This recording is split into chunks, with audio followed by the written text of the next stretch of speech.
খড়গ্রামে আমাদের পাড়া আমাদের সমাধান শিবিরে বিরোধী পঞ্চায়েত সদস্য রাজ্য সরকারের রাজ্যব্যাপী নতুন কর্মসূচি গ্রহণ করেছেন, যার নাম আমাদের পাড়া আমাদের সমাধান কর্মসূচি।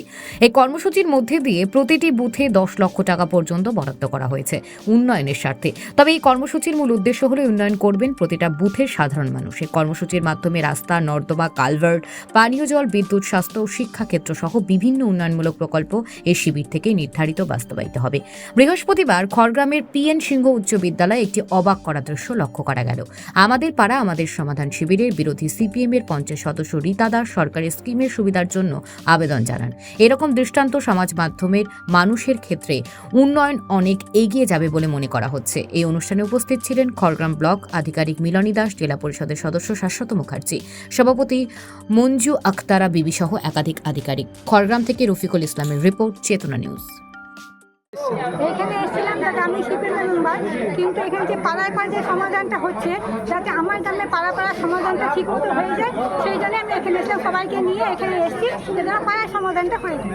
কি নাম আপনার? আমার নাম রীতা দাস, বালিয়া গ্রাম পঞ্চায়েতের আমি সদস্য। আমি আমাদের গ্রামে প্রাইমারি স্কুলের জন্য বলছি, জানালাগুলো ভেঙে গেছে। বানর প্রাথমিক বিদ্যালয়, হ্যাঁ, কি হয়েছে ওখানে? জানালা ভেঙে গেছে কিছু, আর জলের একটু পানীয় জলের সমস্যা, একটা সাবমার্সিবলের ব্যবস্থা এগুলো হলে হবে। আর আমি আমাদের পাড়ার জন্য কালীতলায় একটা সাবমার্সিবলের জন্য জলের সমস্যা। খড়গ্রাম ব্লকের 3টে গ্রাম পঞ্চায়েতে আমরা ক্যাম্প করছি, মাহিসার, খড়গ্রাম আর বাড়ি।